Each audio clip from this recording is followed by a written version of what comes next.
HOA fenced off my ranch without consent, so I turned the gate into a toll booth. What would you do if someone locked you out of your own land, claiming it was for the greater good? That's exactly what happened to Javier Torres, a third-generation rancher in the rolling hills of Texas. When his HOA decided to fence off his property without so much as a phone call. The audacity was staggering. A gleaming steel gate now blocked the only road to his 200-acre cattle ranch. And the HOA president, Karen Whitmore, held the key, smirking as she demanded compliance. But Javier wasn't one to back down. What followed was a masterclass in outsmarting a power-hungry HOA, a clash that left the community reeling and a lesson in justice that still echoes. Javier's ranch was his lifeblood. For decades, his family had worked the land, raising cattle under wide-open skies. The property wasn't part of the nearby HOA's jurisdiction, but the access road cut through a corner of their community. When the HOA, led by Karen, decided to secure their neighborhood, they didn't bother consulting Javier.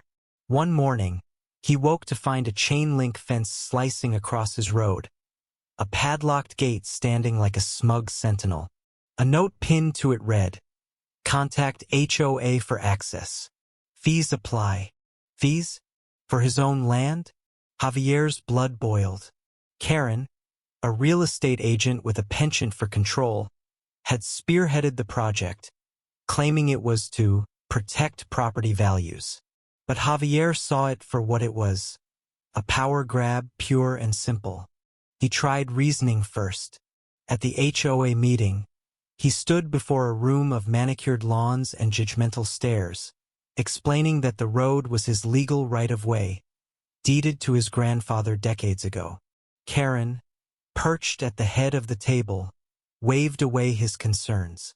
"This is about safety," she said, her voice dripping with condescension. "You'll get access once you sign our agreement and pay the maintenance fee." The fee? A cool $500 a month for a road his family had maintained for free since before Karen was born. The room murmured approval, and Javier realized he was facing not just Karen but a clique of homeowners who saw his dusty boots and weathered hands as beneath them. He left the meeting humiliated but not defeated. If they wanted a fight, they'd get one. Javier dug into the legalities. He pored over property records at the county clerk's office, his calloused fingers tracing deeds and surveys. The road was unequivocally his, a right-of-way explicitly granted in 1952. The HOA had no authority to block it, let alone charge him for it. He sent a certified letter demanding they remove the gate. Karen's response? A smug email citing vague HOA bylaws and threatening fines if he tampered with their property. That's when Javier met Clara, an unexpected ally.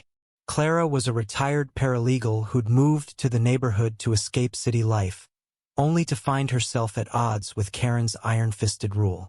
She'd seen Karen bully others, fining a single mom for a faded mailbox, banning a veteran's flagpole, and she was done. Clara slipped Javier a copy of the HOA's own covenants, highlighting a clause. Any structure built on non-HOA land without consent was illegal. The fence was on his right-of-way. Game on. The confrontation came at dawn. Javier, armed with Clara's research and a pair of bolt cutters, faced the gate. Karen was already there, alerted by a nosy neighbor's Ring camera. "You touch that gate, and I'll have you arrested," she shrieked, clutching her phone like a weapon. Javier didn't flinch. "This is my road, Karen. You built this without my consent. I'm taking it down." Before she could dial 911, Clara stepped out of her pickup, waving a manila folder.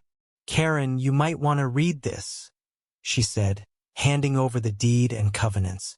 The color drained from Karen's face as she skimmed the documents.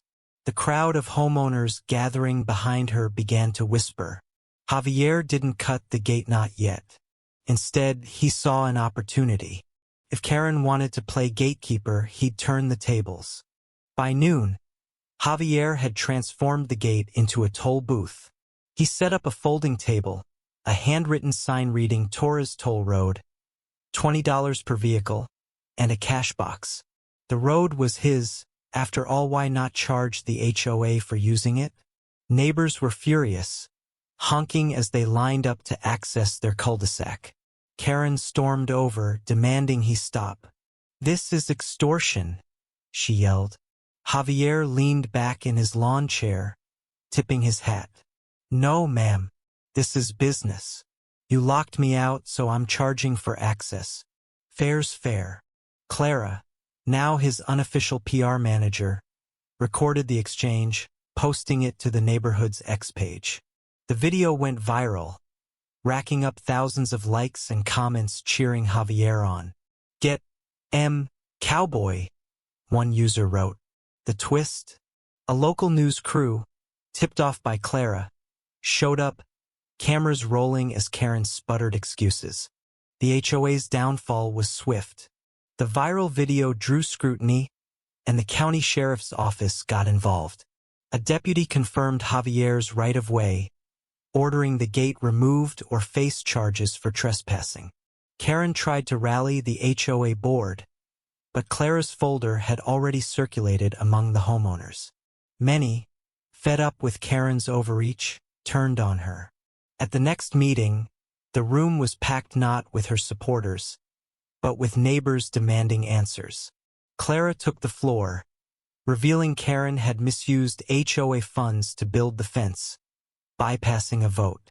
The budget was in the red, and Karen had pocketed consulting fees for the project. Gasps filled the room. A motion to remove her as president passed overwhelmingly. Karen, red-faced and stammering, stormed out vowing to sue. She didn't. Javier's toll booth came down the next day, replaced by an open road. The fence was dismantled, the HOA footing the bill. Karen moved away weeks later, her real estate business tanking after the scandal broke. Javier's ranch thrived, and he became a local legend, the rancher who'd outwitted a tyrant with brains and a bit of bravado. Clara, now a close friend, hosted barbecues at her place, where neighbors swapped stories of Karen's reign and toasted to freedom. The community rewrote their covenants, ensuring no board could overstep again. Javier, ever humble, just wanted to work his land in peace. He got it. In the end, Javier's stand wasn't just about a gatite, it was about standing up to bullies who hide behind rules to control others. His victory showed that one person, armed with truth and tenacity, can topple even the most entrenched power. So, what do you think? Was Javier right to turn Karen's gate into a toll booth? Or should he have handled it differently?